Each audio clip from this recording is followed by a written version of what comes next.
राधे राधे दोस्तों, कैसे हैं आप सब। हमारे YouTube चैनल में आपका स्वागत है। दोस्तों, आज की इस वीडियो में हम आपको हरियाली तीज की कथा और हरियाली तीज का महत्व बताएंगे।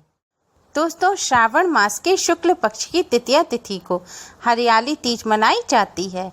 यह तीज भगवान शिव के प्रिय मास श्रावण में आती है, इसलिए इसे श्रावणी तीज भी कहा जाता है। हरियाली तीज के दिन महिलाएं भगवान शिव और माता पार्वती की पूजा अर्चना करती हैं। भगवान शिव को पति स्वरूप में पाने के लिए माता पार्वती ने कठोर तप किया था, जिसके फलस्वरूप भगवान शिव उन्हें प्राप्त हुए थे। इस दिन सुहागिन महिलाएं अपने पति की लंबी आयु के लिए दिन भर व्रत उपवास रखती हैं। यही नहीं, अच्छे पति की कामना के लिए अविवाहित लड़कियां भी इस व्रत को रखती हैं। मान्यता है कि हरियाली तीज का व्रत रखने से विवाहित स्त्रियों की पति की उम्र लंबी होती है, जबकि अविवाहित लड़कियों को मनचाहा जीवन साथी मिलता है। मान्यता है इस दिन गौरी शंकर भगवान जी की पूजा करने से और इस व्रत कथा को सुनने से सभी मनोकामनाएं पूर्ण होती हैं। सुहागिनों के पति दीर्घायु होते हैं और लड़कियों को मनचाहा वर मिलता है। मान्यता के अनुसार इसी दिन भगवान शिव और देवी पार्वती का पुनर्मिलन हुआ था। इसे छोटी तीज या कजरी तीज के नाम से भी जाना जाता है। आज के दिन हरियाली तीज की कथा सुनने मात्र से भगवान शिव और माता पार्वती जी का आशीर्वाद प्राप्त होता है। अखंड सौभाग्य और मनोवांछित फल का आशीर्वाद प्राप्त होता है। एक बार भगवान शिव ने माँ पार्वती जी को उनके पूर्व जन्म के बारे में याद दिलाने के लिए यह कथा सुनाई थी।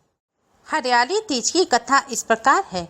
शिव जी कहते हैं, हे पार्वती, बहुत समय पहले तुमने हिमालय पर मुझे वर के रूप में पाने के लिए घोर तप किया था। इस दौरान तुमने अन्न जल त्याग कर सूखे पत्ते चबाकर दिन व्यतीत किए थे। किसी भी मौसम की परवाह किए बिना तुमने निरंतर तप किया। तुम्हारी इस स्थिति को देखकर तुम्हारे पिता बहुत दुखी थे। ऐसी स्थिति में नारद जी तुम्हारे घर पधारे।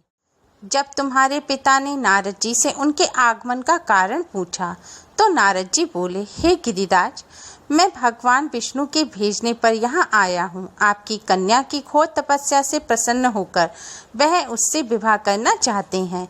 इस बारे में मैं आपकी राय जानना चाहता हूँ। नारद जी की बात सुनकर पर्वतराज अति प्रसन्नता के साथ बोले, हे नारद जी, यदि स्वयं भगवान विष्णु मेरी कन्या से विवाह करना चाहते हैं तो इससे बड़ी कोई बात नहीं हो सकती। मैं इस विवाह के लिए तैयार हूँ। फिर शिव जी पार्वती जी से कहते हैं, तुम्हारे पिता की स्वीकृति पाकर नारद जी विष्णु जी के पास गए और यह शुभ समाचार सुनाया। लेकिन जब तुम्हें इस विवाह के बारे में पता चला तो तुम्हें बहुत दुख हुआ। तुम मुझे यानी कैलाशपति शिव को मन से अपना पति मान चुकी थी। तुमने अपने व्याकुल मन की बात अपनी सहेली को बताई। तुम्हारी सहेली ने सुझाव दिया कि वह तुम्हें एक घनघोर वन में ले जाकर छुपा देगी और वहां रहकर तुम शिव जी को प्राप्त करने की साधना करना। इसके बाद तुम्हारे पिता तुम्हें घर में ना पाकर बड़े चिंतित और दुखी हुए। वह सोचने लगे कि यदि विष्णु जी बारात लेकर आ गए और तुम घर पर ना मिली तो क्या होगा। उन्होंने तुम्हारी खोज में धरती पाताल एक करवा दिए, लेकिन तुम ना मिली। तुम वन में एक गुफा के भीतर मेरी आराधना में लीन थी। श्रावण शुक्ल तृतीया को तुमने रेत से एक शिवलिंग का निर्माण कर मेरी आराधना की, जिससे प्रसन्न होकर मैंने तुम्हारी मनोकामना पूर्ण की। इसी बीच तुम्हारे पिता उस गुफा तक पहुंच जाते हैं। तब तुमने अपने पिता पर्वतराज से कहा कि तुम्हारी कठोर तपस्या से प्रसन्न होकर भगवान शिव ने तुम्हें स्वीकार कर लिया है। तुम एक शर्त पर ही घर जाओगी। जब तुम्हारी शादी भगवान शिव से कराई जाएगी। तुम्हारे पिता ने शर्त स्वीकार कर ली और बाद में हम दोनों का विवाह करा दिया।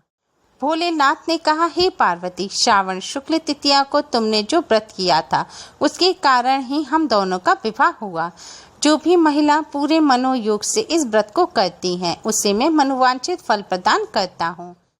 इस व्रत को रखने वाली महिला को अखंड सुहाग का आशीर्वाद प्राप्त होता है। आज के दिन इस कथा को सुनने मात्र से ही भगवान शिव माता पार्वती जी की कृपा से अखंड सौभाग्य और मनोवांछित फल की प्राप्ति होती है।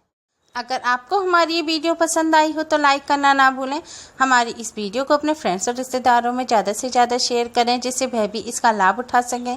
और हमारी और भी वीडियोस के लिए हमारे चैनल को सब्सक्राइब करना ना भूलें। Thanks for watching. Radhe Radhe.